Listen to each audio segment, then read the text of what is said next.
Hello student, welcome to my study channel শিক্ষা দিশারি। তো আজ আমি ক্লাস 11-এর একটি মোস্ট ইম্পর্টেন্ট টপিক সেমিস্টার 2 এর জন্য, যেটা হচ্ছে অ্যান্টিঅক্সিডেন্ট। তো অ্যান্টিঅক্সিডেন্ট সম্পর্কে আজকে আমি আলোচনা করব। আচ্ছা, প্রথমেই আমাদের জানতে হবে, এই যে আমি অ্যান্টি অক্সিডেন্ট বললাম, তো এই অ্যান্টিঅক্সিডেন্টটা কী? তাহলে এটা আগে আমাদের জেনে নিতে হবে। দেখো, অ্যান্টিঅক্সিডেন্ট কী একটু জেনে নিই আমরা। এর সংজ্ঞা যেটা, দেখো, আমাদের দেহে যেসব মুক্তমূলক বা ফ্রি রেডিক্যাল তৈরি হয়, তাদের দেহ থেকে বহিষ্কার এবং কোষের ধ্বংসকে রক্ষা করার জন্য যেসব পরিপোষক অংশগ্রহণ করে তাদের অ্যান্টিঅক্সিডেন্ট বলা হয়।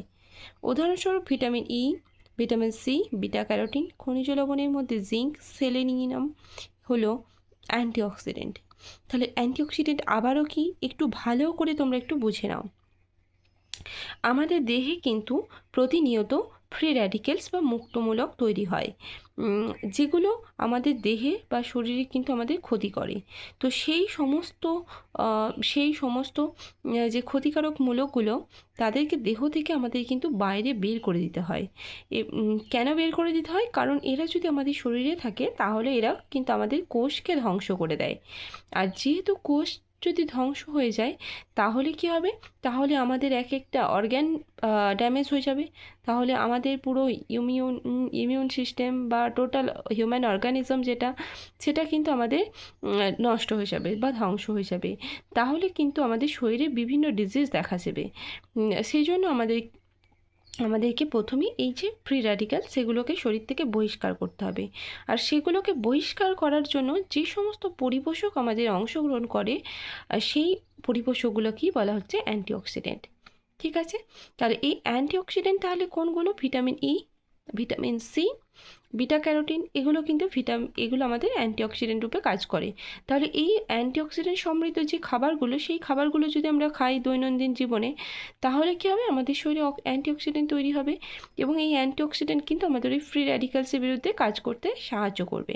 তাই আমাদের কিন্তু দৈনিক এই অ্যান্টিঅক্সিডেন্ট সমৃদ্ধ খাবারগুলো খাওয়া উচিত।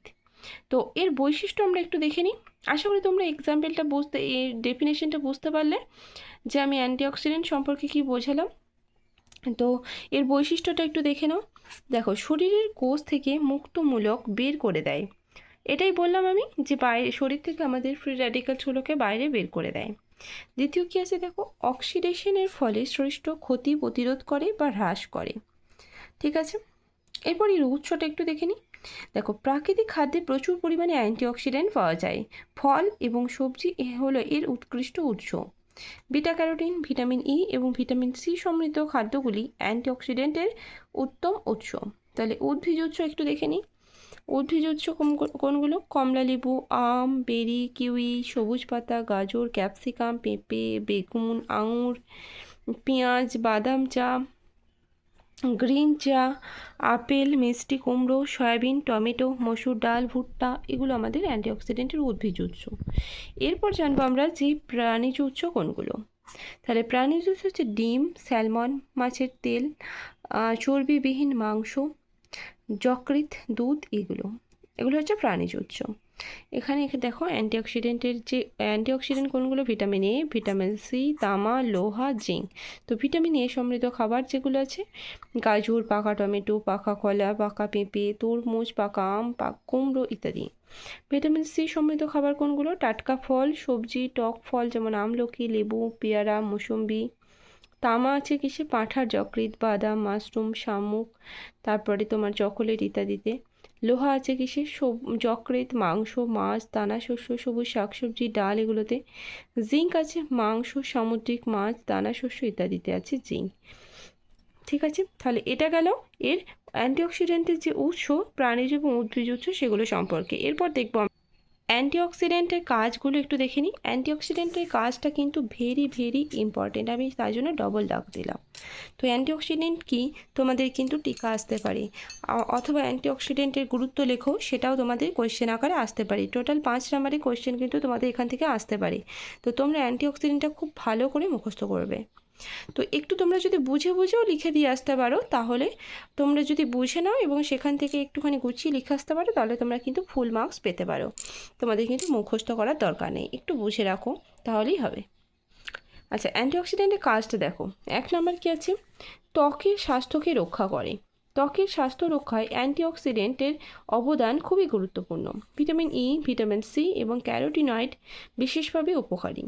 ত্বকের জ্বালা নিবারণে, বয়স বৃদ্ধির সঙ্গে ত্বকের বলিরেখা, চামড়া কুঁচকে যাওয়া কম রাখতে অ্যান্টিঅক্সিডেন্টগুলি সাহায্য করে।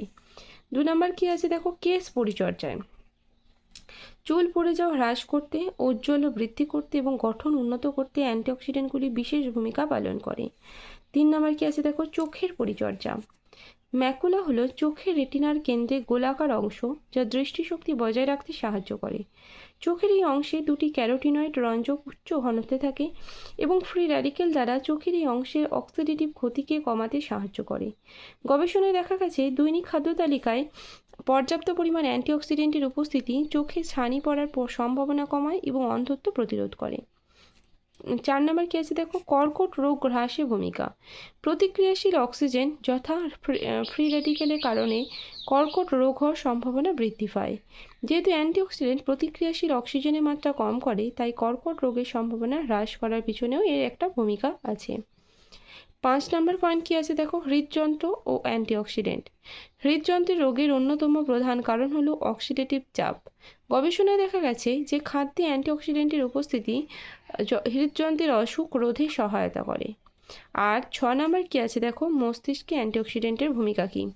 দেহ উৎপন্ন প্রতিক্রিয়াশীল ফ্রি র্যাডিক্যালগুলি মস্তিষ্কে আক্রমণাত্মক ক্রিয়া করে, যা স্মৃতি এবং চেতনা ও মস্তিষ্কের অন্যান্য কার্যক্ষমতা নষ্ট করে। খাদ্যে যথাযথ পরিমাণে অ্যান্টিঅক্সিডেন্টের উপস্থিতি এই ক্রিয়াশীল ফ্রি র্যাডিক্যালের বিরুদ্ধে প্রভাব খাটায় এবং বয়স্কদের স্মৃতি বিভ্রম হ্রাস করতেও সাহায্য করে। তাহলে এই গেল আমাদের অ্যান্টিঅক্সিডেন্টের যে কাজ। অ্যান্টিঅক্সিডেন্টের কাজটা কিন্তু খুব ইম্পর্টেন্ট। তো তোমাদের আশা করছি আজকের ক্লাস খুব হেল্পফুল হবে। তো দেখা হচ্ছে নেক্সট ভিডিওতে। নেক্সট আমি আলোচনা করব ফাইটোকেমিক্যাল সম্পর্কে। ওকে, তাহলে আজকের ক্লাস আমি এখানেই শেষ করছি। Thank you.